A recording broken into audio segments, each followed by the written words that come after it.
All right, we are coming up on 8 o'clock. So, let's settle in, get comfortable, pull up a drink, and settle in by the fire, because it's getting cold here again. And we'll jump back in where we left off.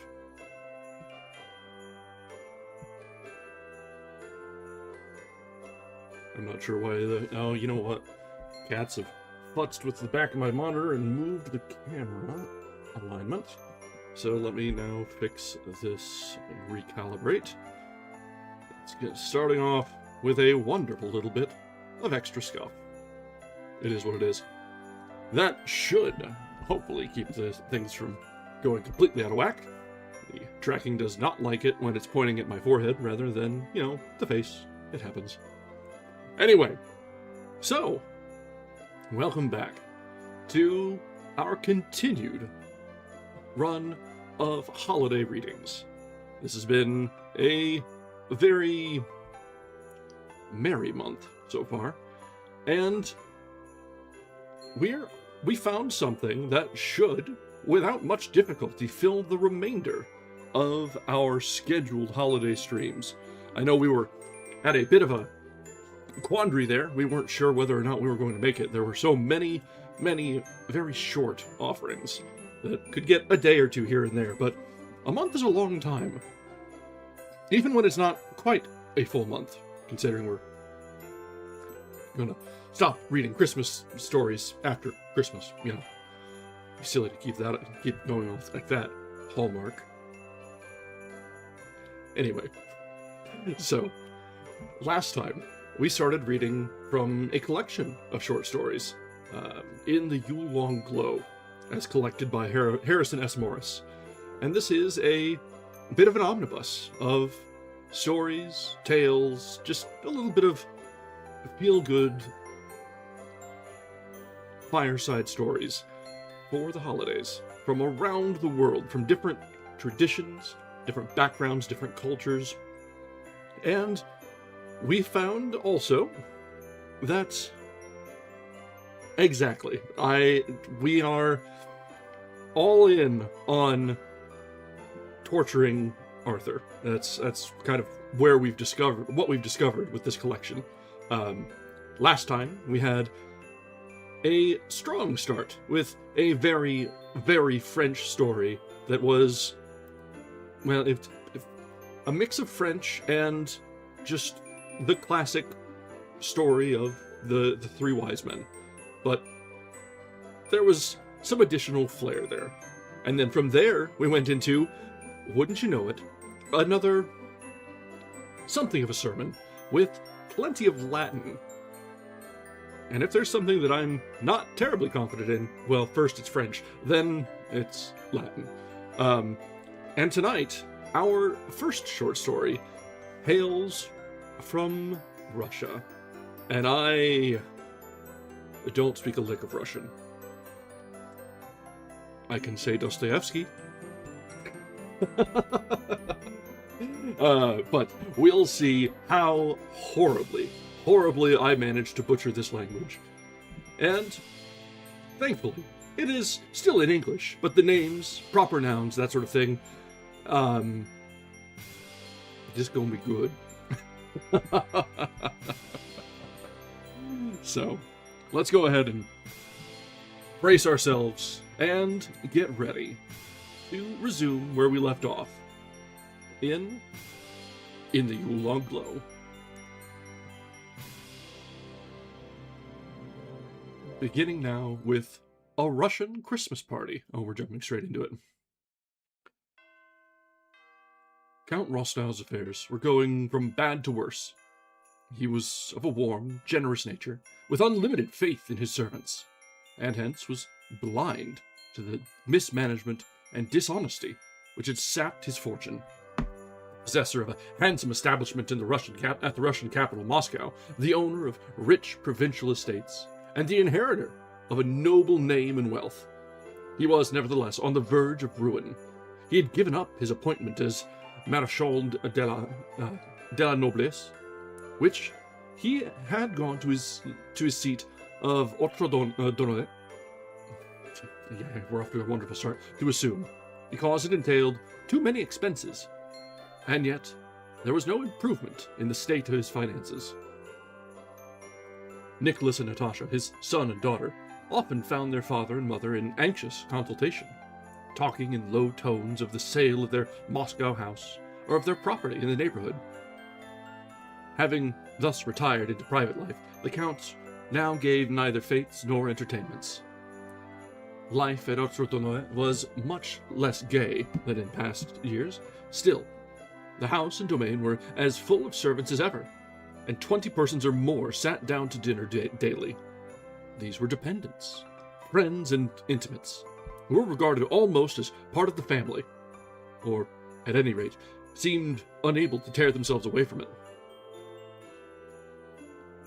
Among them, a musician named Dimmler, and his wife, Uriel, the dancing master and his family, and old Mademoiselle Belot, former governess of Natasha and Sonia, the Count's niece and adopted child, and now the tutor of Petya, his younger son.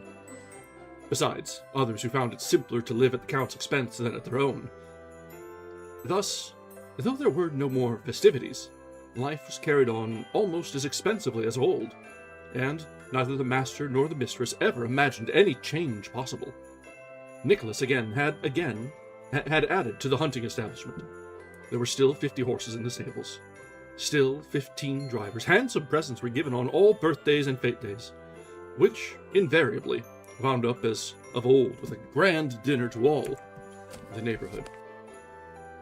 The Count still played whist or Boston, invariably letting his cards be seen by his friends, who were always ready to make up his table, and relieve him without hesitation of the few hundred rubles which constituted their principal income. The old man marched on blindfold through the tangle of his pecuniary difficulties, trying to conceal them, and only succeeding in augmenting them, having neither the courage nor the patience to untie the knots one by one. The loving heart by his side foresaw their children's ruin, but she could not accuse her husband, who was, alas, too old for amendment. She could only seek some remedy for the disaster. From her woman's point of view, there was but one, Nicholas's marriage, namely, with some rich heiress. She clung desperately to this last chance of salvation. But if her son should refuse the wife she should propose to him, every hope of reinstating their fortune would vanish. Is this really a Christmas story? The young lady whom she had in view was the daughter of people of the highest respectability, whom the Rostows had known from her infancy. Julie Karagin, who, by the death of her second brother, had suddenly come into great wealth. The Countess herself wrote to Madame Karagin to ask her whether she could regard the match with favor, and received a most flattering answer. Indeed, Madame Karagin invited Nicholas to her house at Moscow to give her daughter an opportunity of deciding for herself. Nicholas had often heard his mother say with tears in her eyes that her dearest wish was to see him married. The fulfillment of this wish would sweeten her remaining days, she would say, adding covert hints as to a charming girl who would exactly suit him. One day she took the opportunity of speaking plainly to him of Julie's charms and merits, and urged him to spend a short time in Moscow before Christmas. Nicholas, who had no difficulty in guessing what she was aiming at, persuaded her to be explicit on the matter, and she owned frankly that her hope was to see their sinking fortunes restored by his marriage with her dear Julie. Then, mother, if I loved a penniless girl, you would desire me to sacrifice my feelings and my honor to marry solely for money. Nay, nay, you have misunderstood me, she said, not knowing how to excuse her mercenary hopes. I wish only for your happiness. And then, conscious that this was not her sole aim, and that she was not perfectly honest, she burst into tears. Do not cry, Mamma. You have only to say that you really and truly desire it, and you know I would give my life to see you happy, that I would sacrifice everything, even my feelings. But this was not his mother's notion. She asked no sacrifice. She would have none. She would sooner sacrifice herself if it had been possible. Say no more about it. You do not understand, she said, drying away her tears. How could she think of such a marriage? Thought Nicholas. Does she think that because Sonia is poor, I do not love her? And yet, I should be 1,000 times happier with her than with a doll like Julie. He stayed in the country, and his mother did not revert to the subject. Still, as she saw the growing intimacy between Nicholas and Sonia, she could not help worrying Sonia about every little thing, and speaking to her with colder formality. Sometimes she reproached herself for these continual pinpricks of annoyance, and was quite vexed with the poor girl for submitting to them with such wonderful humility and sweetness, for taking every opportunity of showing her devoted gratitude, and for loving Nicholas with a faithful and disinterested affection which commanded her admiration. Just about this time, a letter came from Prince Andrei, dated from Rome, whither he had gone to pass the year of probation demanded by his father as a condition to giving consent to his son's marriage with the Countess Natasha. It was the 4th the prince had written since his departure. He ought long since to have been on his way home, he said, but the heat of the summer had caused the wound he had received at Assorted to reopen, and this compelled him to postpone his return till early in January. Natasha, though she was so much in love that her very passion for Prince Andrei had made her daydreams happy, had hitherto been open to all the bright influences of her young life. But now, after nearly 4 months of parting, she fell into a state of extreme melancholy, and gave way to it completely. She bewailed her hard fate. She bewailed the time that was slipping away and lost to her, while her heart ached with the dull craving to love and be loved. Nicholas, too, had nearly spent his leave from his regiment, and the anticipation of his departure added gloom to the saddened household. Christmas came, but, excepting the pompous high mass and the other religious ceremonies, the endless string of neighbors and servants with the regular compliments of the season, and the new gowns which made their first appearance on the occasion, nothing more than usual happened on that day, or more extraordinary than 20 degrees of frost, with brilliant sunshine, a still atmosphere, and at night a glorious starry sky. After dinner, on the 3rd day of Christmas-tide, when everyone had settled into his own corner once more, ennui reigned supreme throughout the house. Nicholas, who had been paying a round of visits in the neighborhood, was fast asleep in the drawing-room. The old count had followed his example in his room. Sonia, seated at a table in the sitting-room, was copying a drawing. The Countess was playing out of Patience, and Nastasia Ivanovna, the old buffoon with his peevish face, and sitting in a window with 2 old women, did not say a word. Natasha came into the room, and, after leaning over Sonia for a minute or two to examine her work, went over to her mother and stood still in front of her. The Countess looked up. "Why are you wandering about like a soul in torment? What do you want?" she asked. She said. "Want? I want him," replied Natasha shortly, and her eyes glowed. "Now! Here! At once!" Her mother gazed at her anxiously. "Do not look at me like that. You'll make me cry." "Sit down. Here." "Mamma, I want him. I want him. Why must I die of weariness?" Her voice broke and tears started from her eyes. She hastily quitted the drawing-room and went to the housekeeper's room, where an old servant was scolding one of the girls who had just come in breathless from out of doors. "There is time for all things," growled the old woman. "You have had time enough for play." "Oh, leave her in peace.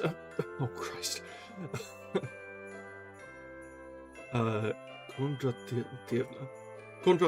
Kondratievna? Oh, this is probably never going to come up again, is it? Yeah. "Oh, leave her in peace, Kondratievna," said Natasha. "Run away, Mavrusha. Go."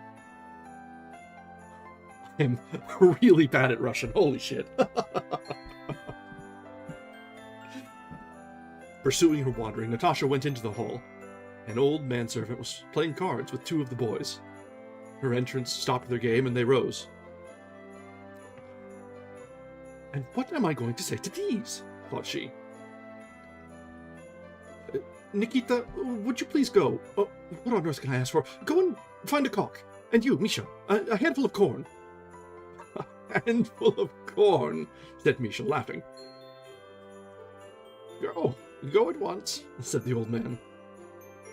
And you, Fedor, can you give me a piece of chalk? Then she went on to the servants' hall and ordered the samovar to be got ready, though it was not yet tea time.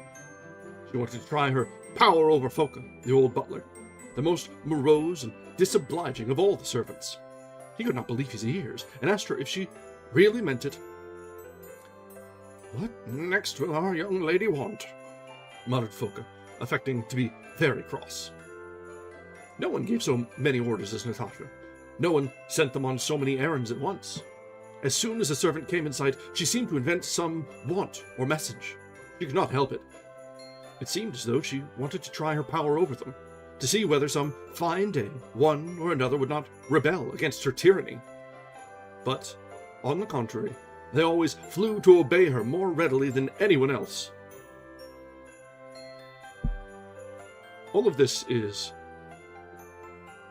rather less than amusing when taken in light that this was probably not that many years before the Bolsheviks. So, one must remember that yes, this tyranny probably won't go unpunished. Maybe not in this story, but yeah. History and context are important. Alright, where were we? And now, what shall I do? Where can I go? Thought she, as she slowly went along the corridor, where she presently met the buffoon. Nastasia Ivanovna, said she, if I ever have children, what will they be? You! Fleas and grasshoppers, you may depend on it. Natasha went on. Good God, I have mercy! Have mercy, she said to herself. Wherever I go, it is always the same. I am so weary. What shall I do? Skipping lightly from step to step, she went to the upper story and dropped in on the Eagles. Two governesses were sitting chatting with Monsieur and Madame Iogil. Dessert consisting of dried fruit was on the table, and they were eagerly discussing the cost of living at Moscow and Odessa. Natasha took a seat for the moment, listened with pensive attention, and then jumped up again. The island of Madagascar, she murmured. Madagascar. And she separated the syllables. Then she left the room without answering Madame Schoss, who was utterly mystified by her strange exclamation. She next met Petya and a companion, both very full of some fireworks, which were to be set off that evening. Petya, she exclaimed, carry me downstairs. Then she sprang upon his back, throwing her arms round his neck, and, laughing and galloping, they thus scrambled along to the head of the stairs. Thank you, that will do. Madagascar, she repeated, and jumping down, she ran down the flight. After thus inspecting her dominions, testing her power, and convincing herself that her subjects were docile, and that there was no novelty to be got out of them, Natasha settled herself in the darkest corner of the music room with her guitar, striking the bass strings, and trying to make an accompaniment to an air from an opera that she and Prince Andrei had once heard together at St. Petersburg. The uncertain chords which her unpracticed fingers sketched out would have struck the least experienced ear as wanting in harmony and musical accuracy, while, to her excited imagination, they brought a whole train of memories. Leaning against the wall and half hidden by a cabinet, with her eyes fixed on a thread of light that came under the door from the rooms beyond, she listened in ecstasy and dreamed of the past. Sonia crossed the room with a glass in her hand. Natasha glanced around at her, and again fixed her eyes on the streak of light. She had the strange feeling of having once before gone through the same experience, sat in the same place, surrounded by the same details, and watching Sonia pass carrying a tumbler. Yes, it was exactly the same, she thought. Sonia, what is this tune? She said, playing a few notes. What? Are you there? Said Sonia. I do not know. She said, coming closer to listen. Unless it's from La Tepete. She spoke doubtfully. Okay. Do we really need to mix Russian and French in the same story? Why do I do this to myself? It was exactly so, thought Natasha. She started as she came forward, smiling so gently. And I thought then, as I think now, that there is something in her which is quite lacking in me. No, she said aloud, you are quite out. It is the chorus from the Porteur d'Eau. Listen, and she hummed in the air. Where are you going? For some fresh water to finish my drawing. You are always busy, and I never. Where's Nicholas? Asleep, I think. Go and wake him, Sonia. Tell him to come and sing. Sonia went, and Natasha relapsed into dreaming and wondering how it had all happened. Not being able to solve the puzzle, she drifted into reminiscence once more. She could see him, and feel his impassioned eyes fixed on her face. Oh, make haste back. I'm so afraid he will not come yet. Besides, it's all very well, but I am growing old. I shall be quite different from what I am now. Who knows? Perhaps he will come today. Perhaps he is here already, here in the drawing room. Perhaps he came yesterday and I have forgotten. Why am I not surprised that Russian aristocracy was obsessed with the French equivalent when the both of them were going to meet such a similar, abrupt demise? Funny how that works. She rose, laid down the guitar, and went into the next room. All the household party were seated round the tea table. The professors, the governesses, the guests, the servants were waiting on one and another. There was no Prince Andrei. Ah, there she is, said her father. Come and sit down here. But Natasha stopped by her mother without heeding his bidding. Oh, Mama, bring him to me. Give him to me soon, very soon, she murmured. Well, you'd think the whole Napoleon thing would rather sour them against it, rather than say, let's import all that over. They rather ended on a sour note there.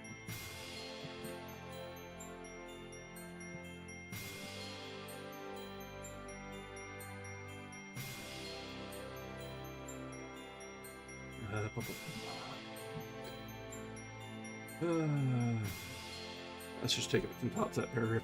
Oh, Mama, bring him to me. Give him to me soon, very soon, she murmured, swallowing down a sob. Then she sat down and listened to the others. Good God, always the same people, always the same thing. Papa holds his cup as he always does, and blows his tea to cool it as he did yesterday, and as he will tomorrow. She felt a sort of dull rebellion against them all. She hated them for always being the same. After tea, Sonia, Natasha, and Nicholas huddled together in their favorite snug corner of the drawing room. That was where they talked freely to each other. Do you ever feel, Natasha asked her brother, as if there was nothing left to look forward to? As if you had had all your share of happiness, and were not so much weary as utterly dull? Of course I have. Very often I've seen my friends and fellow officers in the highest spirits, and been just as jolly myself, and suddenly have been struck so dull and dismal, have so hated life, that I have wondered whether we were not all to die at once. I remember one day, for instance, when I was with the regiment. The band was playing, and I had such a fit of melancholy that I never even thought of going to the promenade. How well I understand that! I recollect once, Natasha went on. Once, when I was a little girl, I was punished for having eaten some plums, I think. I had not done it, and you were all dancing, and I was left alone in the schoolroom. How I cried! Cried because I was so sorry for myself, and so vexed with you all for making me so unhappy. I remember. And I went to comfort you, and did not know how we were funny children then. I had a toy with bells that jingled, and I made a present of it. Do you remember, said Natasha, long before that, when we were no bigger than my hand, my uncle called us into his room, where it was quite dark, and suddenly we saw... A Negro, interrupted Nicholas. Oh, yes, that will be the highlight of their childhood, I'm sure. Smiling at her recollection. To be sure, I can see him now, and to this day I wonder whether it was a dream or reality, or a mere fancy invented afterwards.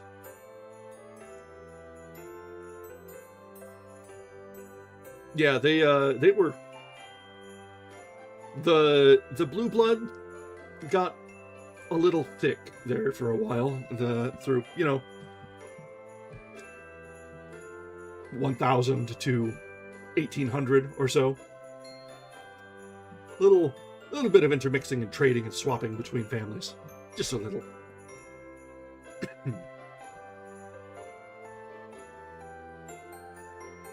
He had white teeth and stared at us with his black eyes. Do you remember him, Sonia? Yes, but very dimly. But Papa and Mama have always declared that no Negro ever came to the house. And the eggs. Do you remember the eggs we used to roll up at Easter? And one day how 2 little grinning old women came up through the floor and began to spin round the table? Yes, true. I misused the plural of that.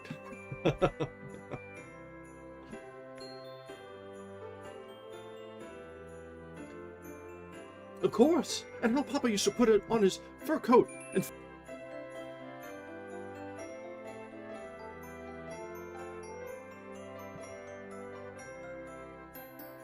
That was a bad one, Lordy.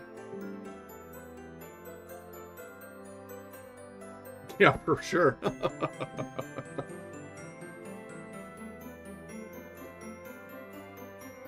Yeah, it gives me a second to grab drink some of my coffee right quick while we're getting things back. I think we're back to live, though. All right. I'm not seeing drop frames, so I think we're okay.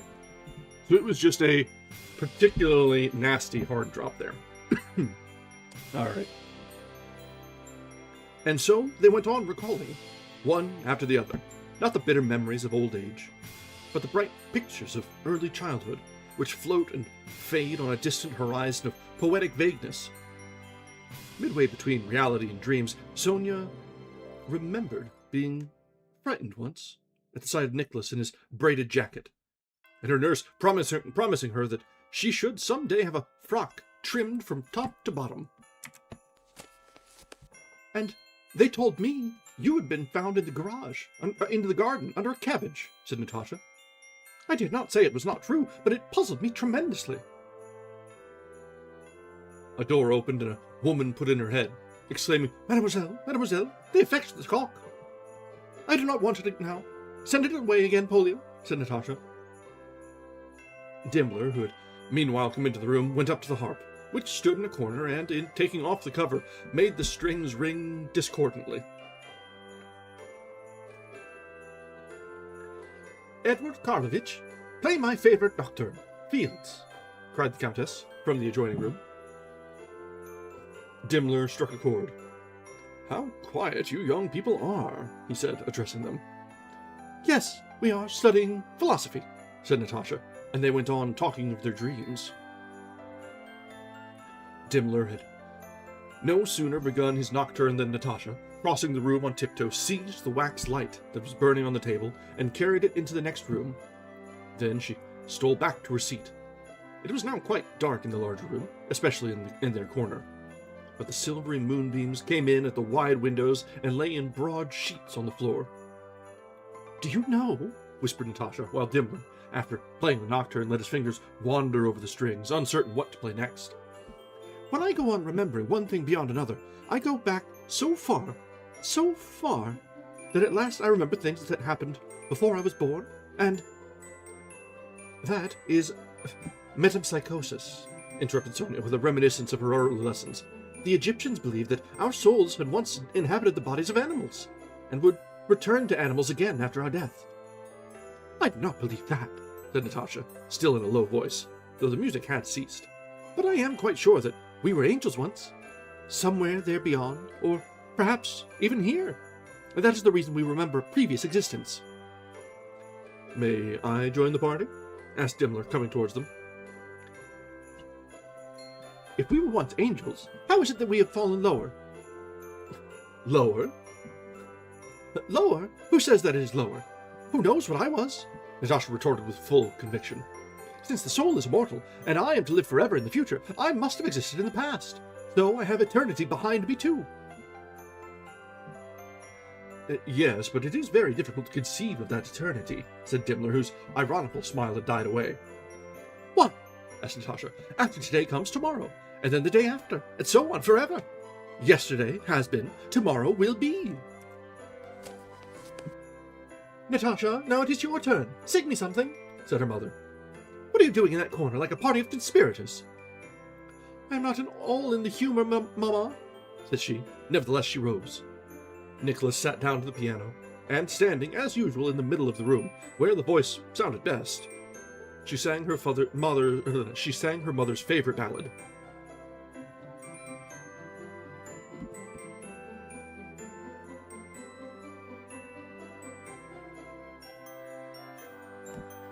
Though she had said she was not in the humor, it was long since Natasha had sung so well as she did that evening, and long before she sang so well again. Her father, who was talking over business with Mitenka in his room, hurriedly gave him some final instructions as soon as he heard the first note, as a schoolboy scrambles through his tasks to get to his play. But as the steward did not go, he sat in silence, listening, while Mitenka, too, standing in his presence, listened with evident satisfaction. Nicholas did not take his eyes off his sister's face, and only breathed when she took breath. Sonia was under the spell of that exquisite voice and thinking of the gulf of difference that lay between her and her friend, full conscious that she could never exercise such fascination. The old countess had paused in her patience. A sad, fond smile played on her lips. Her eyes were full of tears, and she shook her head, remembering her own youth, looking forward to her daughter's future and reflecting on her strange prospects of marriage. Dimmler, sitting by her side, listened with rapture, his eyes half closed. She really is a marvelous gift, he exclaimed. She has nothing to learn. Such power, such sweetness, such roundness. Excuse me, Dimmler. And how much I fear for her happiness, replied the Countess, who in her mother's heart could feel the flame that must some day be fatal to her child's peace. Natasha was still singing when Petya dashed noisily into the room to announce, in triumphant tones, that a party of mummers had come. Idiot! Exclaimed Natasha, stopping short and dropping into a chair. She began to sob so violently that it was some time before she could recover herself. It is nothing, Mamma. Really, nothing at all, she declared, trying to smile. Only Petya frightened me, nothing more. And her tears flowed afresh.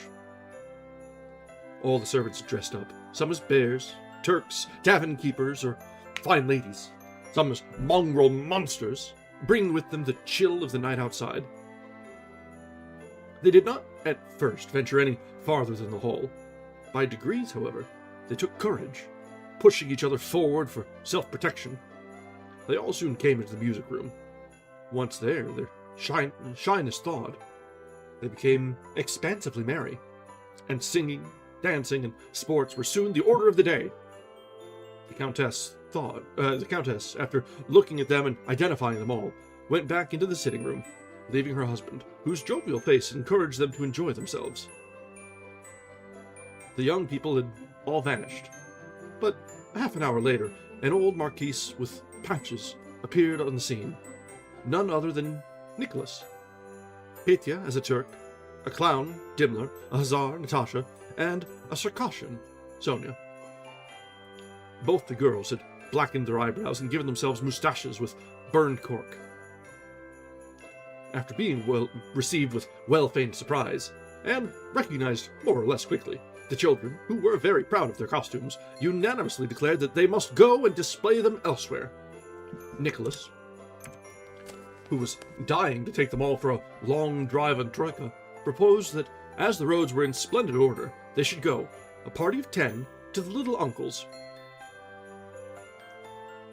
You will disturb the old man, and that will be all, said the Countess. Why, he has not even room for you all to get into the house. If you must go out, you had better go to the Melikows. Madame Melikau was a widow, living in the neighborhood. Her house, full of children of all ages, with tutors and governesses, was distant only 4 versts from Otrinoy. A capital idea. A capital idea, my dear, cried the Count, enchanted. I will dress up in costume and go too. I will wake them up, I warrant you. But this did not at all meet his wife's views. Perfect madness for him to go out with his gouty feet in such cold weather. It was sheer folly. Of course he's gouty. He's an aristocrat. Disease for the rich. The Count gave way, and Madame Schoss volunteered to chaperone the girls. Sonia's was by far the most successful disguise. Her fierce eyebrows and moustache were wonderfully becoming. Her pretty features gained expression, and she wore the dress of a man with unexpected swagger and smartness. Something in her inmost soul told her that this evening would seal her fate.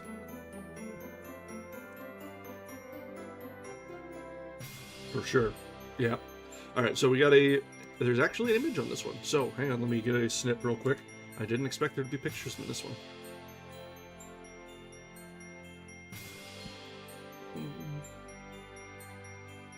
Save this.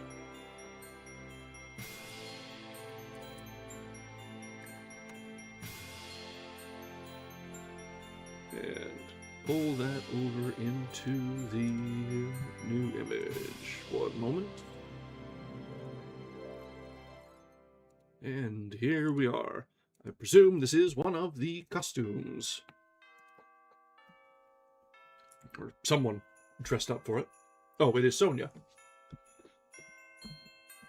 That's a man's dress? I rather think that might not be her in costume. That may just be normal dress. At least that's my assumption here. Anyway. In a few minutes, 4 sleighs with 3 horses abreast to each, their harness jingling with bells, drew up in a line before the steps, the runners creaking and crunching over the frozen snow. Natasha was the foremost, and the first to tune her spirits to the pitch of this carnival freak. This mirth, in fact, proved highly infectious, and reached its height of tumult and excitement when the party went down the steps and packed themselves into the sleighs, laughing and shouting to each other at the top of their voices. 2 of the sleighs were drawn by light cart horses. To the third, the Count's carriage horses were harnessed, and one of these was reputed a famous trotter from Orlov's stable. The 4th sleigh, with its rough-coated black shaft horse, was Nicholas's private property. In his marquis costume, over which he had thrown his hussar's cloak, fastened with a belt round the waist, he stood gathering up the reins. The moon was shining brightly, reflected in the plating of the harness and in the horses' anxious eyes, as they turned their heads in uneasy amazement at the noisy group that clustered under the dark porch. Natasha, Sonia, and Madame Schoss, with 2 women servants, got into Nicholas's sleigh. Dimmler and his wife, with Petya, into the Count's. The rest of the mummers packed into the other sleighs. "Lead the way, Zakhar!" cried Nicholas to his father's coachman, promising himself the pleasure of outstripping him presently. The Count's sleigh swayed and strained the runners, which the frost had already glued to the ground. Creaked, the bells rang out, the horses closed up for a pull, and off they went over the glittering hard snow, flinging it up right and left like spray of powdered sugar. Nicholas started next, and the others followed along the narrow way with no less jingling and creaking. While they drove under the wall of the park, the shadows of the tall skeleton trees lay on the road, checkering the broad moonlight. But as soon as they had left it behind them, the wide and spotless plain spread out on all sides, its whiteness broken by myriads of flashing sparks and spangles of reflected light. Suddenly a rut caused the foremost sleigh to jolt violently, and then the others in succession. They fell away a little, their intrusive clatter breaking the supreme and solemn silence of the night. "A hare's tracks!" exclaimed Natasha, and her voice pierced the frozen air like an arrow. "How light it is, Nicholas," said Sonia. Nicholas turned round to look at the pretty face with its black moustache under the sable hood, looking at once so far away and so close in the moonshine. "It is not Sonia at all," he said, smiling. What is the matter?" "Nothing," said he, returning to his former position. When they got out on the high road, beaten and ploughed by horses' hoofs and polished with the tracks of sleighs, his steeds began to pull and go at a great pace. The near horse, turning his way ahead, was galloping rather wildly, while the horse in the shafts pricked his ears and still seemed to doubt whether the moment for a dash had come.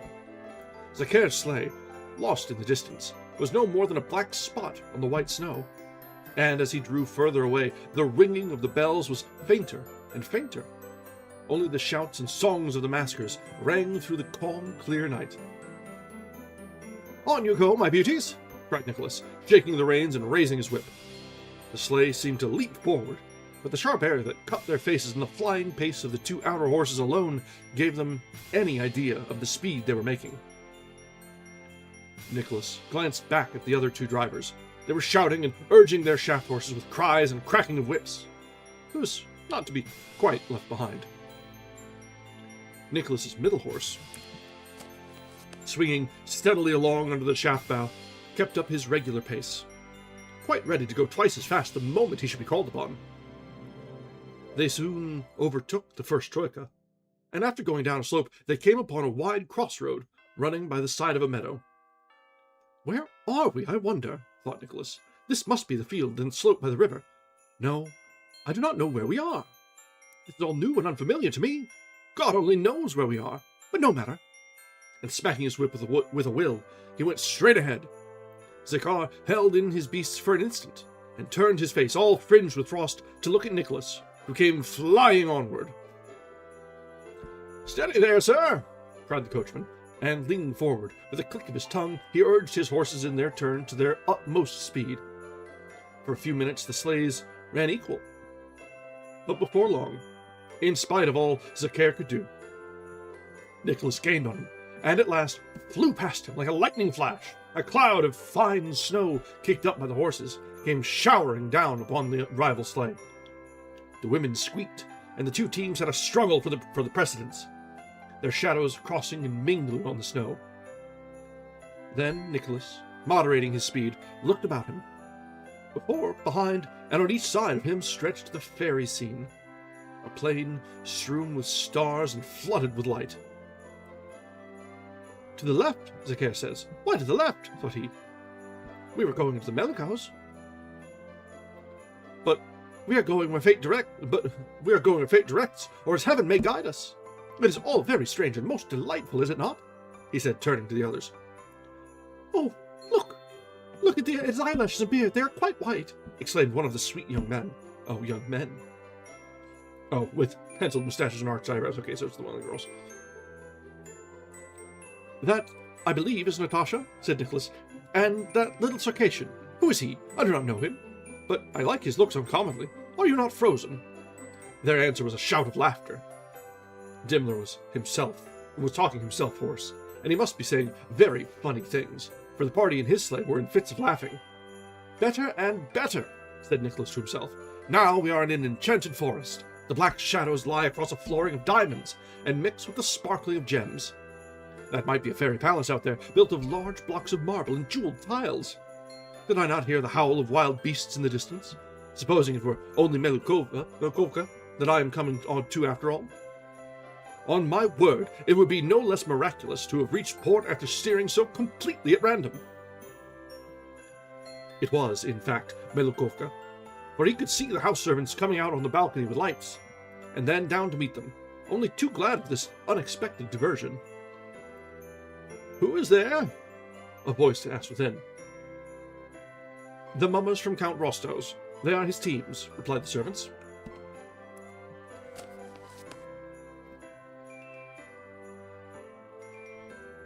Oh lordy, we're starting off with a doozy of a name. So, hang on, I need to puzzle this one out.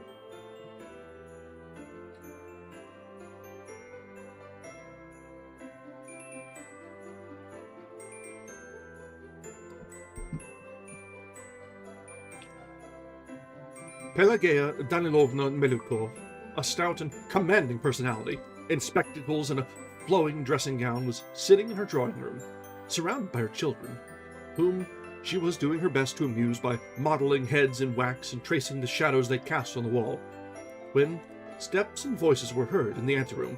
Hussars, witches, clowns, and bears were rubbing their faces, which were scorched by the cold and covered with rime, or shaking the snow off their clothes. As soon as they had cast off their furs and rushed into the large drawing room, which was hastily lighted up, Dimmler, the clown, and Nicholas, the marquise, performed a dance, while the others stood close along the wall, the children shouting and jumping about them with glee. It is impossible to know who is who. Can that really be Natasha? Look at her. Does she not remind you of someone? Edward, before Karlovich, how fine you are! And how beautifully you dance! Oh, and that splendid Sir Catherine! Why, it is Sonia! What a kind and delightful surprise! We were so desperately dull! What a beautiful hussar! A real hussar or a real monkey of a boy? Which is he, I wonder? I cannot look at you without laughing. They all shouted and laughed and talked all at once, at the top of their voices. Natasha, to whom the Melukovs were devoted, soon vanished with them to their own room, where corks and various articles of men's clothing were brought to them, and clutched by bare arms through a half-open door. 10 minutes later, all the young people of the house rejoined the company, equally unrecognizable. Pelageya Danilovna, going and coming among them all, with her spectacles on her nose and a quiet smile, had seats arranged and a supper laid out for the visitors, masters and servants alike. She looked straight in the face of each in turn, recognizing no one of the motley crew, neither the Rostows, nor Dimmler, nor even her own children, nor any of the clothes they figured in. That one. Who is she? She asked the governess, stopping at Kazan Tatar, who was, in fact, her own daughter. One of the Rostows, is it not? And you, a gallant hussar, what regiment do you belong to? She went on, addressing Natasha. Give some pastilla to this Turkish lady, she cried to the butler. It is not forbidden by her religion, I believe. At the sight of some of the reckless dancing with the mummers, which the mummers performed under the shelter of their disguise, Pelageya Danilovna could not help hiding her face in her handkerchief, while her huge person shook with uncontrollable laughter, the laugh of a kindly matron, frankly jovial and gay. When they had danced all the national dances, ending with the horovody, she placed every one, both masters and servants, in a large circle, holding a cord with a ring and a ruble, and for a while they played games. An hour after, when the finery was gone, when the finery was worse for wear, and heat and laughter had removed much of the charcoal, Pelageya Danilovna could recognize them, compliment the girls on the success of their disguises, and thank the whole party for the amusement they had given her. Supper was served for the company in the drawing room, and for the servants in the large dining room.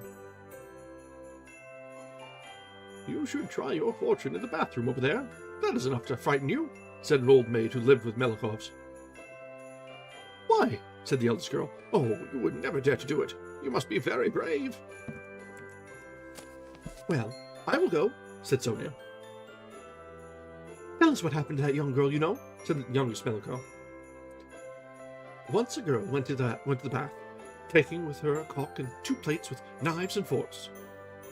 Which is what you must do. As she waited, suddenly she heard horses' bells. Someone was coming. He stopped, come upstairs, and she saw an officer walk into the room, a real live officer, at least so he seemed, who sat down opposite to her where the second cover was laid. Oh, how horrible! Exclaimed Natasha, wide-eyed. And he spoke to her? Really spoke? Oh yes, it's such a scandal to be spoken to. Yes, just as if he had really been a man. He begged and prayed her to listen to him, and all she had to do was refuse him and hold out till the cock crowed, but she was too much frightened. Oh, it's a ghost, okay. She covered her face with her hands, and he clasped her in his arms. Luckily, some girls who were on the watch rushed in when she screamed. Why do you terrify them with such nonsense? Said Pelageya Danilovna. But, Mamma, you know you want to try your fortune too. And if you try your fortune in a barn, what do? Asked Sonia. That is quite simple. You must go to the barn. Now, for instance, and listen, if you hear thrashing, it is for ill luck. If you hear grain dropping, that is good. Tell us, Mother, what happened to you in the barn? It is so long ago, said the mother with a smile, that I have quite forgotten. Besides, not one of you is brave enough to try it. Yes, I will go, said Sonia. Let me go. Go, by all means, if you are not afraid. May I, Madame Schoss? Said Sonia to the governess.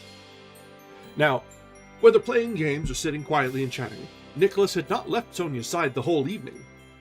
He felt as if he had seen her for the first time, and only just now appreciated all her merits. Bright, bewitchingly pretty in her quaint costume, and excited as she very rarely was. She had completely fascinated him. "What a simpleton I must have been," thought he, responding in thought to those sparkling eyes and that triumphant smile which had revealed to him a little dimple at the tip of her moustache that he had never observed before. "I am afraid of nothing," she declared. She rose, asked her way precisely to the barn, and every detail as to what she was to expect. Waiting there in total silence, then she threw a fur cloak over her shoulders, glanced at Nicholas, and went on.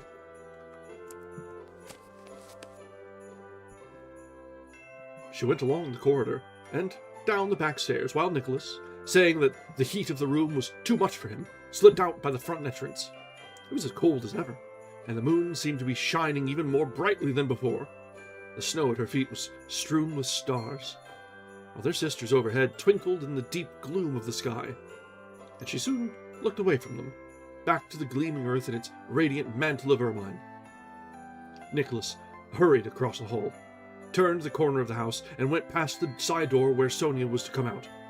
Halfway to the barn, stacks of wood, in the full moonlight, threw their shadows on the path, and beyond, an alley of lime trees traced a tangled pattern on the snow with the fine crossed lines of their leafless twigs. The beams of the house and its snow-laden roof looked as if they had been hewn out of a block of opal, with iridescent lights where the facets caught the silvery moonlight. Suddenly a bough fell, crashing off a tree in the garden. Then all was still again. Sonia's heart beat high with gladness, as if she were drinking in not common air, but some life-giving elixir of eternal youth and joy. "Straight on, if you please, miss, and on no account look behind you."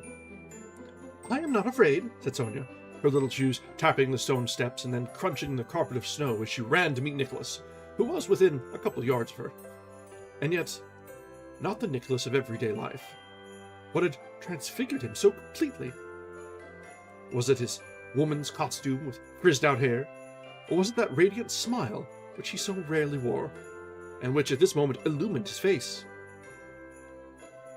But Sonia is quite unlike herself, and yet she is herself, thought Nicholas on his side, looking down at the sweet little face in the moonlight.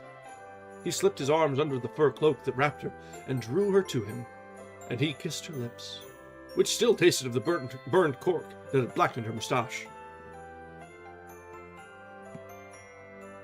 "Nicholas? Sonia?"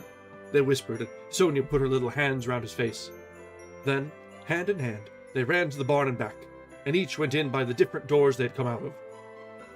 Natasha, who had noted everything, managed so that she, Madame Schoss, and Dimmler could return in one sleigh, while the maids went with Nicholas and Sonia in another. Nicholas was in no hurry to get home. He could not help looking at Sonia and trying.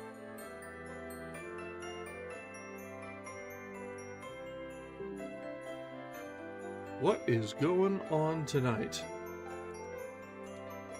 Jiminy Christmas. Exactly.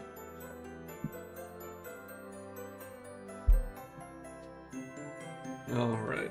I think, well, let me hit live on my preview here, be sure we're good.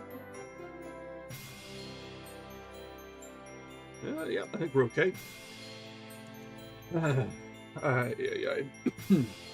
well, let's just roll that back to the top of the paragraph there. Natasha, who had noted everything, managed so that she, Madame Schoss, and Dimmler should return in one sleigh, while the maids went with Nicholas and Sonia in another. Nicholas was in no hurry to get home. He could not help looking at Sonia, and trying to find under her disguise the true Sonia, his Sonia, from whom nothing now could ever part him.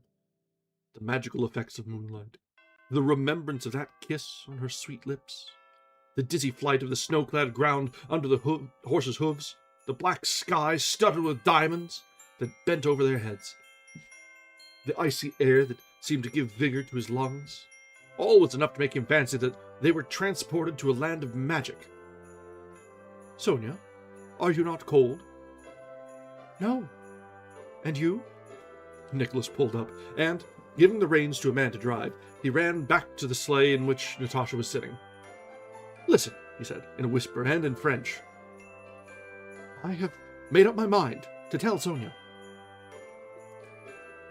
And you have spoken to her? Exclaimed Natasha, radiant with joy. Oh, Natasha, how queer that mustache makes you look. Are you glad? Glad? I am delighted. I did not say anything, you know, but I have been so vexed with you. She is a jewel, a heart of gold. I am often naughty, and I have no right to tell you, to have all the happiness to myself now. Go back to her. No, wait 1 minute. Mercy, how funny you look, he repeated, examining her closely. And discovering in her face, too, an unwanted tenderness and emotion that struck him deeply. Natasha, is there not some magic at the bottom of it all, eh? You have acted very wisely. Go! If I had ever seen Natasha look as she does at this moment, I should have asked her for advice and obeyed her whatever she had bid me do, and all would have gone well. So, you are glad, he said aloud. I have done right? Yes, of course you have. I was quite angry with Mamma the other day about you two. Mamma would have it that Sonia was running after you. I will not allow anyone to say, no, nor even to think any evil of her, for she is sweetness and truth itself. So much the better. Nicholas jumped down and, in a few long strides, overtook his own sleigh, where the little Circassian received him with a smile from under the fur hood. And the Circassian was Sonia, and Sonia, beyond a doubt, would be his beloved little wife. When they got home, the two girls went into the Countess's room and gave her an account of their expedition. Then they went to bed. Without stopping to wipe off their moustaches, they stood chattering as they undressed. They had so much to say of their happiness, their future prospects, the friendship between their husbands. But, when will it all be? I am so afraid it will never come to pass, said Natasha, as she went toward a table on which 2 looking-glasses stood. Sit down, said Sonia, and look in the glass. Perhaps you will see something about it. Natasha lighted 2 pairs of candles and seated herself. I certainly see a pair of moustaches, she said, laughing. You should not laugh, said the maid very gravely. Natasha settled herself to gaze without blinking into the mirror. She put on a solemn face and sat in silence for some time, wondering what she should see. Would a coffin rise behind her? Or would Prince Andrei presently stand revealed against the confused background in the shining glass? Her eyes were wary, and could hardly distinguish even the flickering light of the candles. But, with the best will in the world, she could see nothing, not a spot to suggest the image either of a coffin or of a human form. She rose. Why do other people see things and I have never seen anything at all? Take my place, Sonia. You must look for yourself, and for me too. I am so frightened, if I could but know. Sonia sat down and fixed her eyes on the mirror.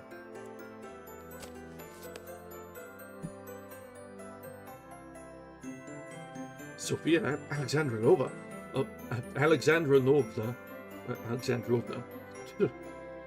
Way too many consonants in these names. Just saying it. Sophia Alexandrovna will be sure to see something, whispered Dunyasha. But you always are laughing at such things. Sonia heard the remark in Natasha's whispered reply. Yes, she is sure to see something. She did last year. 3 minutes they waited in total silence. She is sure to see something, Natasha repeated, trembling. Sonia started back, covered her face with one hand, and cried out, Natasha! You saw something? What did you see? And Natasha rushed forward to hold up the glass. But Sonia had seen nothing. Her eyes were getting dim. She was on the point of giving it up when Natasha's exclamation had stopped her. She did not want to disappoint them. There is nothing so tiring as sitting motionless. She did not know why she had called out and hidden her face. Did you see him? Asked Natasha. Yes, but stop a minute. I saw him, said Sonia, not quite sure whether him was to mean Nicholas or Prince Andrei. Why not make them believe that I saw something, she thought.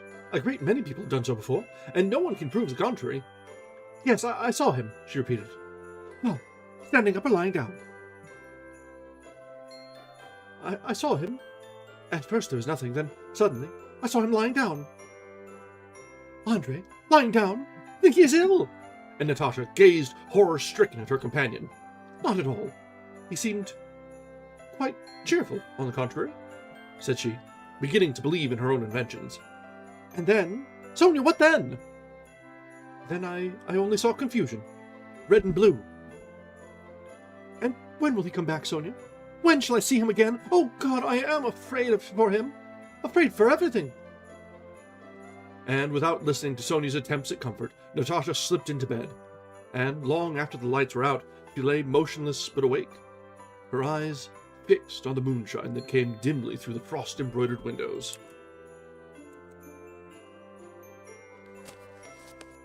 And that is the end of the Russian Christmas story. I'm not sure how to take that, honestly. It was just some aristocrats being pretentiously fake rich, because, as we saw at the start of it, they weren't actually rich. Their fortunes were ruined. Their house was about to fall into dismay. Yeah, I'm not sure how this was terribly festive, aside from the fact that there was the masquerade going on. Okay.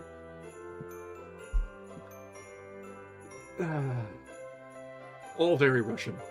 I'll just go with that. All right, let's go ahead and take a few minutes. We have reached a decent breaking point, and we will be back in just a few minutes. Top up drinks, stretch our legs, and we'll get back to the second story of the evening.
All right, we are back. Switch that back over, and we can hide the picture from that one. So, that was the Russian Christmas story.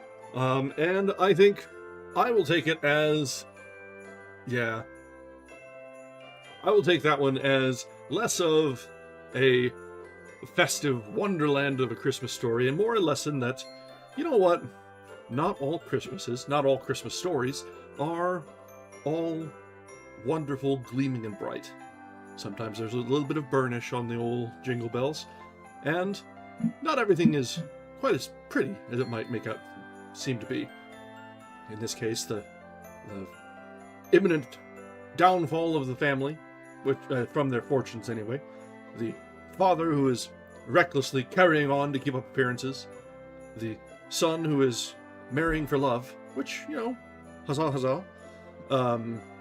And just in general, things are nice, but a wee bit nihilistic. In general, just very Russian. Very, very just grin and bear it sort of humor. And that's fine. Yeah, that's Russian lit. Things are bad. They were bad before. They're still bad. They'll probably be bad tomorrow. But that's Russia.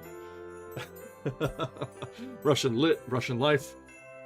It just is what it be. Alright, let's carry on and see if our second story will be a little bit more uplifting, transparently seasonal, beyond cold. We'll see. Alright. A Wayfarer's Fancy. A felicitous combination of the German, the Sclave, and the Semite, with grand features, brown hair floating in artistic fashion, and brown eyes and spectacles. George Eliot. Let's see how long this next one is, just so I know how much time we should... it's not too bad, actually. Actually, that might be where we take it. Yeah, because the one after that is quite long. So that'll be definitely our reading for the next day. Alright. So let's get through this one. And this will be our quota, such as it is. And that will get us to... Let me count out the stories we got.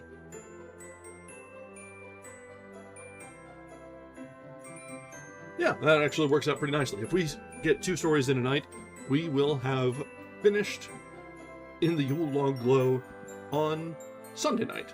And that'll bring us to Tuesday for the last reading of the holiday season, which we all know can only end one way. We've only teased a little bit throughout, and it's the only way I can imagine things to fall out. Also, before we continue on, I'm thinking I may try to string together several of these stories on a loop as we go, and see if I can have something just playing pretty much round the clock on Christmas Eve and Christmas. Because if we've got, and honestly we've got quite a lot of footage on these, so we may get some rebroadcast time going on so that I can not have to deal with it and get some activity on the channel. So we'll see. But that's something to explore if I figure out how and the where and why for. But something to look forward to.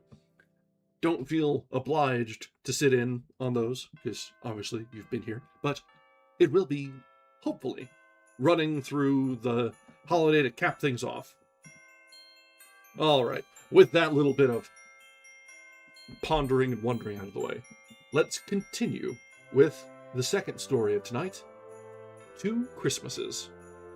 That actually fits pretty nicely.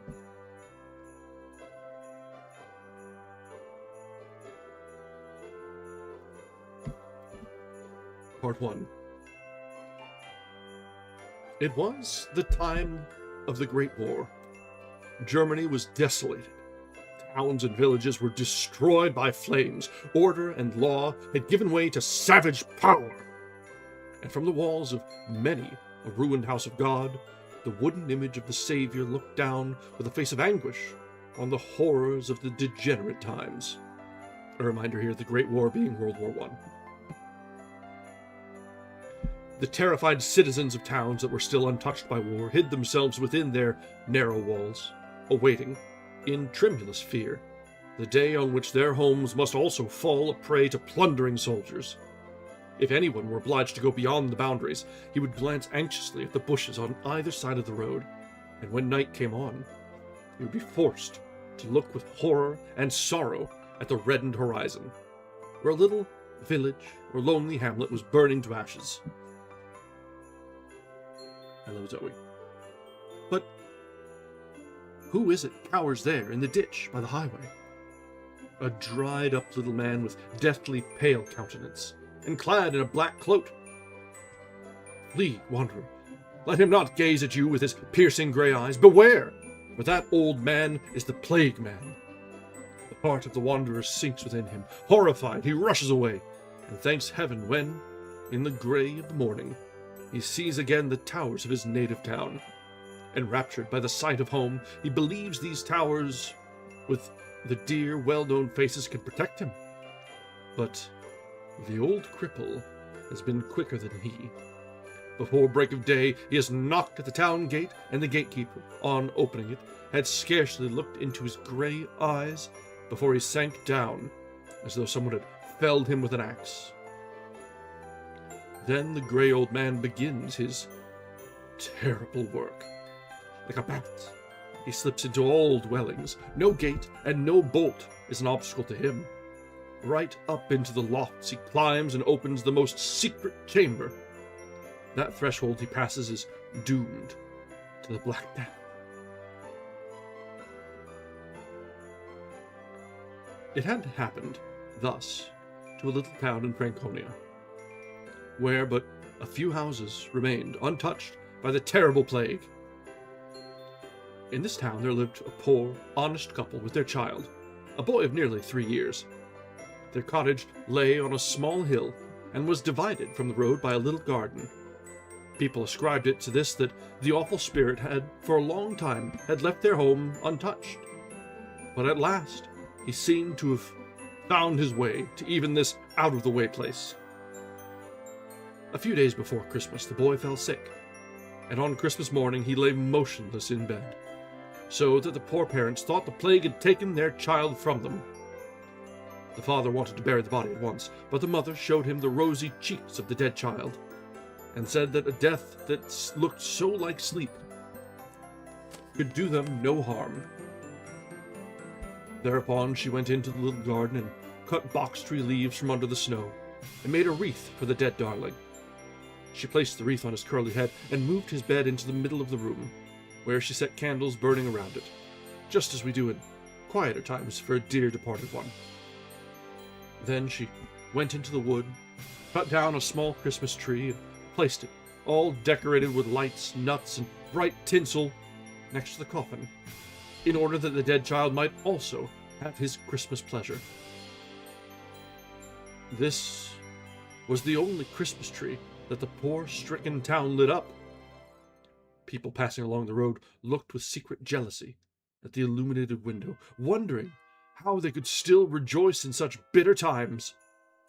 But no gladsome sounds from the window reached the street, where flake after flake was whirling down from the grey heavens, covering everything in its white cloak, and unceasingly. As flake after flake sank down to earth, so in the little chamber the tears of the poor woman rolled down her cheeks till the lights of the Christmas tree burned low. The fire in the stove died away, and sleep closed the streaming eyes of the mother, and all was quiet, very quiet, in the little chamber. I'm sorry, excuse me? Did we just dial up depression for tonight's reading? Is that what happened? First we've got the Russian nihilism, and now we just start off with, hey, Merry Christmas, your son died. Really? Really now?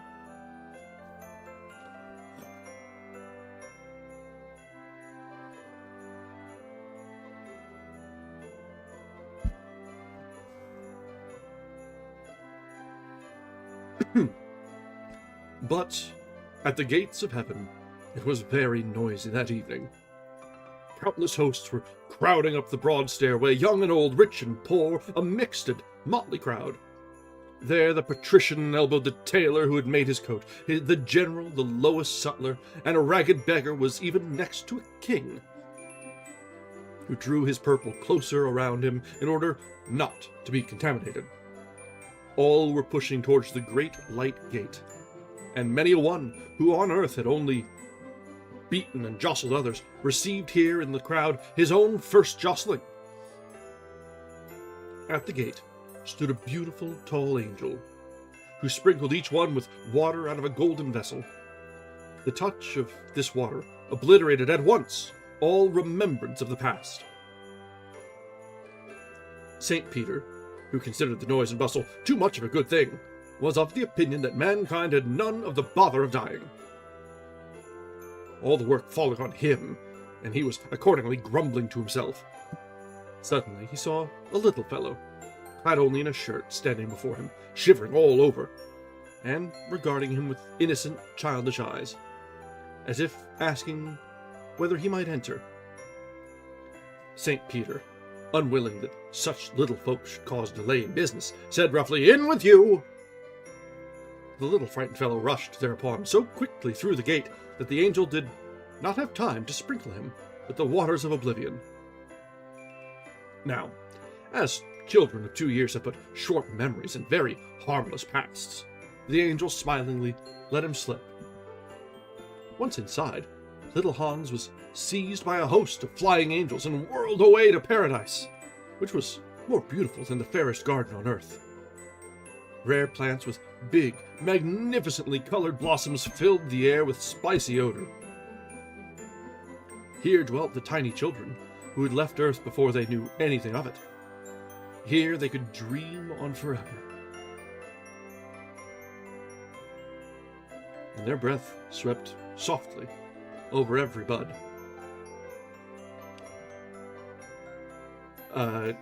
Usually, another name for waters of oblivion is Everclear. Just a hint and a wink, wink, nudge, nudge. Large butterflies with silken wings were bathing in the clear ether, and floating entranced from bud to bud, the heavens glittered and lightened as though composed of millions of diamonds. Yet the sun did not blind the eye, nor the warmth rise to summer heat. Eternal spring had banished from these regions battle and death, tempest and decay. And far away below, in misty distance, lay all the sorrows of tormented creation. Amongst the flowers wandered blissful forms, absorbed in the beauty of surrounding harmony. See, there you're just not creative enough. You just add a little bit to some eggnog. I know traditionally you use bourbon for that, but you know what? Sometimes the gift of the void is the best Christmas gift of all. Damn, that took a dark turn. It's appropriate for the stories we've had tonight, but damn, alright, never mind.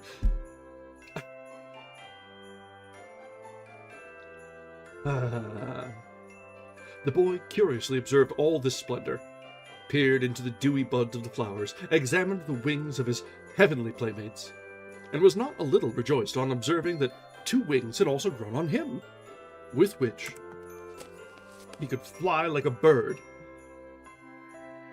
If neighbor Liesel could only see me, thought Hans, and he felt quite proud at the thought, for notwithstanding all the splendor about him, the picture of his parents' home presented itself constantly to his little mind.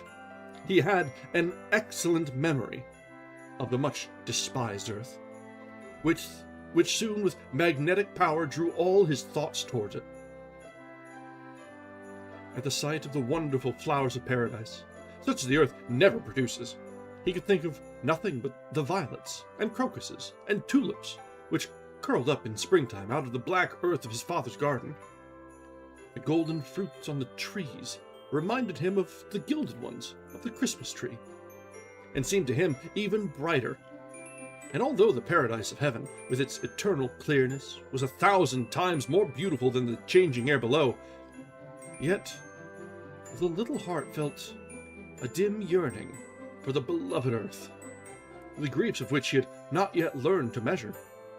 And amidst all this angelic beauty, he only felt an uncontrollable longing for the plain, human countenance of his mother. Then there came an end to his enjoyment. He began to cry and finally to roar lustily. The other little angels gathered, astonished around him, staring at the strange playmate who had dewdrops in his eyes and made such awful faces. Such a thing did not generally occur in heaven, where all were good and quiet. But just then St. James came along, and on seeing the crying angel, he spoke pleasantly to him, and finally took him up in his arms in order to comfort him. But a great surprise lay in store for the saint, for it would have been easier for him to convert 1,000 heathens than to quiet the little unruly fellow, who commenced kicking and wriggling, and made such a terrible outcry that the angels fluttered away in consternation.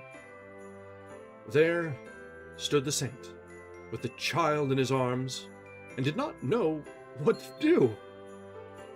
At last he concluded to show the strange being to the Lord himself, and went with the little one before his throne.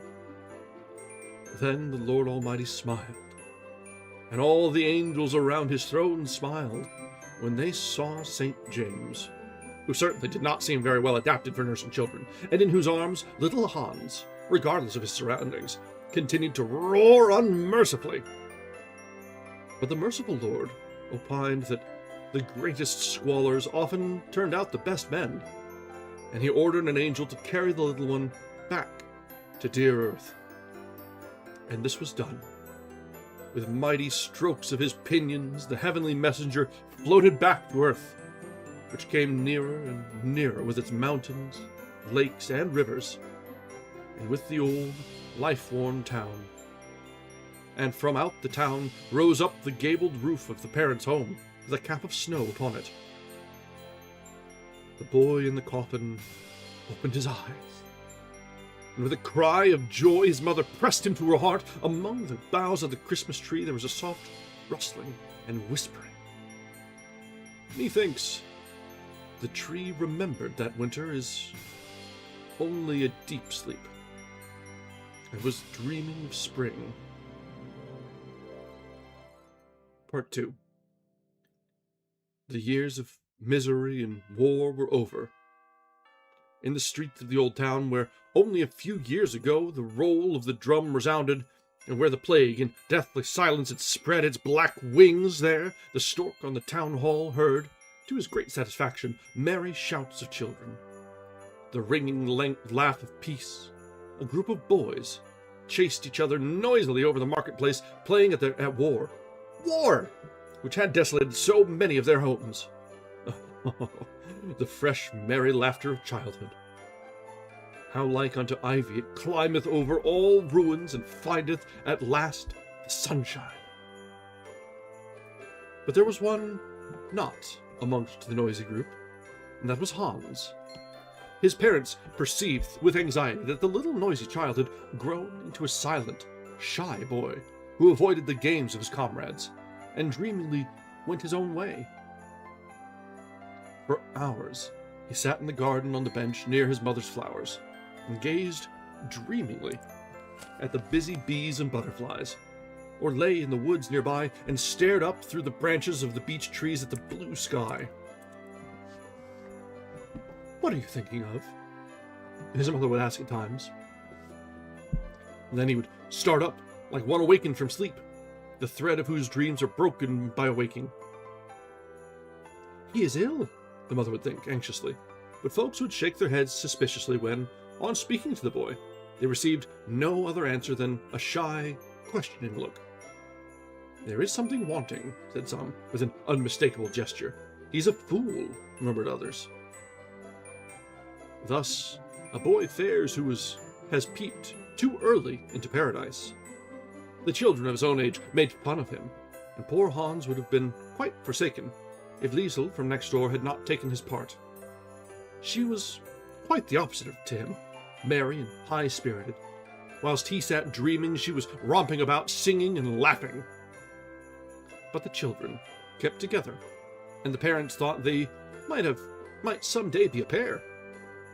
The boy's reserved nature vexed the father, and, being of the opinion that man's hand cannot learn too early to handle and knead the tough clay of existence, he apprenticed him to a potter, in the hope that time would change the character of his son.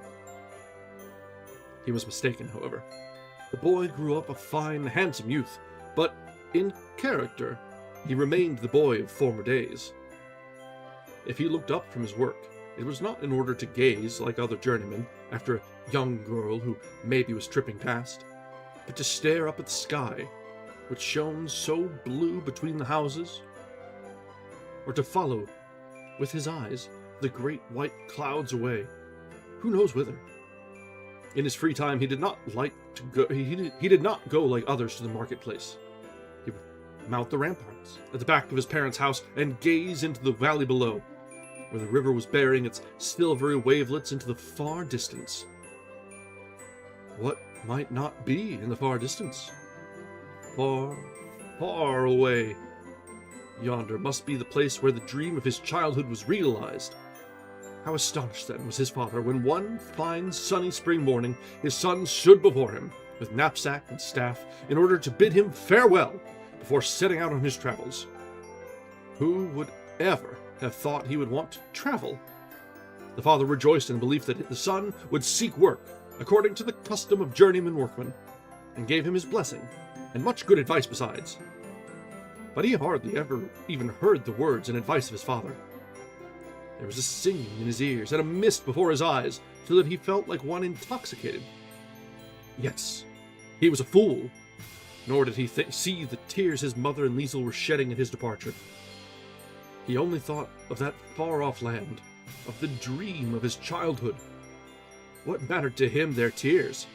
He wanted only to travel to find his Eden. And he traveled. With each rising sun he arose and thought, "Today you will find what you seek." And when he laid himself down tired at night, he thought, "Tomorrow I shall reach my goal." And, happy in this thought, he would fall asleep. No mountain was too steep for him, no path too stony, no forest too dense. He thought of his Eden, and minded not the thorns that tore his flesh. Yes, he was a fool. Far behind him, forgotten, lay his home in the dim distance. No living creature could tell him where his paradise lay. The birds of the forest went on with their song. The deer gazed at him astonished. The brooks babbled on monotonously and sought the way of the ocean. People, he asked, only laughed. And they looked back at the strange lad, shaking their heads. Quickly, the time flew by. The spring faded, summer and autumn passed, and still he wandered on. His path, that once lay before him, green and fair, was now covered with snow. He, however, heeded it not, and journeyed on. It must come at last, the long-sought goal. At last he reached a mighty snow-covered mountain range. So mighty that he said to himself, "Beyond this it must surely lie." And in glad hope he passed forward. A whole day he ascended over snow and ice. His feet were sore and bruised, and he was shivering from the cold. And yet no hut was to be seen that might offer him shelter. The sun went down in crimson behind the ice-armored mountains, leaving behind a bitter coldness so great that the stars in the heavens shivered with frost. Then it occurred to tired Hans that it was Christmas, and for the first time on his journey he thought for a long while of home, where the Christmas tree was now lighting up the warm room, and the dear ones were assembling around it. But what mattered the Christmas tree to him? He was seeking paradise. Suddenly, he saw on the roadside an old man. He was sitting on his bundle and leaning his head on his hands. He must have been very old, for his face was furrowed like the bark of an oak, and his snowy beard hung nearly to the ground. Then Hans rejoiced, greeted him, and asked how far it might be to the nearest habitation of man. "Today you can no longer reach it," replied the old man. "Whither are you journeying?" "I seek paradise," answered Hans. "Nearly a year have I wandered over the earth, and yet I have not found it." Thereupon the old man arose, laid his hands upon Hans's shoulder, and said, "Turn back and go home. I have wandered for more than 1,000 years on earth, and sought paradise, and have not found it. Know then, I am Ahasuerus, doomed to everlasting wandering as a penance. Wherever I go, I am persecuted. Where I knock, the gate is locked, and nowhere have I a home. Stones are my bed, and my bundle is my pillow. Go, poor fool, return to the place of your birth. There, some day, they will dig a grave for you, wherein you may sleep peacefully. Go back to your home, where a Christmas tree is lit up for you, and where you are loved, and leave to me all wandering and seeking, to me, the poor old accursed man. Then Hans was very sad. He threw down his bundle, sat down in the snow, and wept bitterly. However, he was so tired from the long journey that he soon forgot all his misery, and fell into a deep slumber. The old man spread his cloak over him to protect him from the cold, and then listened to the deep-drawn breathing of gracious sleep that drowns all cares. The youth lying there could sleep and die and forget, but he himself must keep awake and live and wander. Upon the face of Hans, a smile was playing. He was dreaming. Did he see the long-sought paradise? He saw in his dream a house with snow-covered gable and little windows, a small house, closely encircled by other houses, a garden in front. In a room inside sat his parents, round a cheerful fire. The spinning wheel whizzed, and the cat purred in comfort in front of the fire. Softly there fell, now and again, a needle from the Christmas tree. A resinous pine tree odor filled the room. From the next house, a clear maiden's voice was singing the old, old Christmas carol. A rose has bloomed from a tender root, our fathers have sung, out of Jesse it came. And the crackling of the fire, the whizzing of the spinning wheel, and the maiden's song seemed to the dreamer fairer than 1,000 Edens. An indescribable homesickness overcame him. When he awoke, the east was radiant with the blush of morning. He sprang up and seized his staff. Scales seemed to fall from his eyes. Home! Home! 1,000 voices seemed to echo within him. But up the mountains, outlined by the red of the morn, he saw the old man wandering on his comfortless path.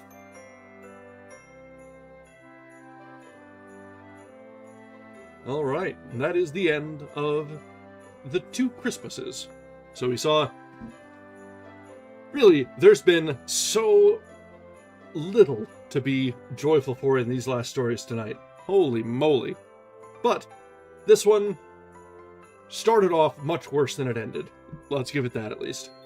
We started off with absolute despair as a wanderer brought a plague into town, wiped out basically the town, and on Christmas Day, poor little Hans was given up to God. But through a bit of an accident, he's like, no, not your time yet. But poor kid was a little touched. But it is what it is. Well, we got through our 2 stories tonight, and I, for one, could use a little bit more holly and jolly than this. So, let's look forward to tomorrow night's reading, where we'll be starting off with the next story in our Yule Log Glow compilation. It will be A Tale of a Turkey. Yeah, the implications of that, traveler, were like, excuse me, hold on. German fairy tales and stories are rarely full of happiness and good endings and joy to go around. Let the brothers Grimm remind us of that. There's usually a fair bit of oops. Yeah.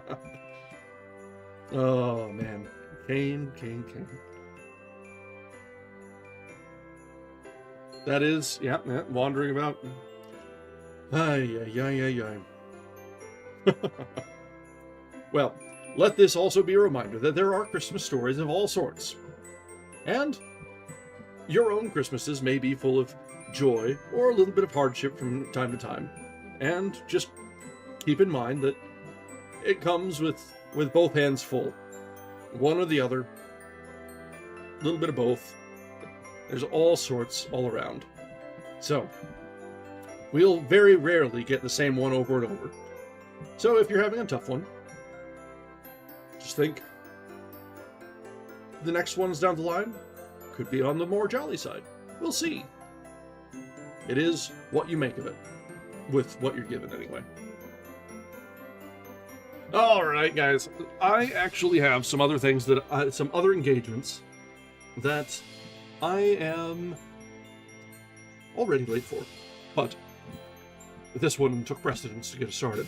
But since we have reached the end of our story a wee bit early, let's go ahead and put a cap on this one tonight. We'll be back tomorrow at our normal time, where we will continue our reading of In the Yule Log Glow, and we'll hopefully have something a little bit more holly and jolly to look forward to. Until then, have a wonderful night, and thank you very much for joining us. Until next time, bye now.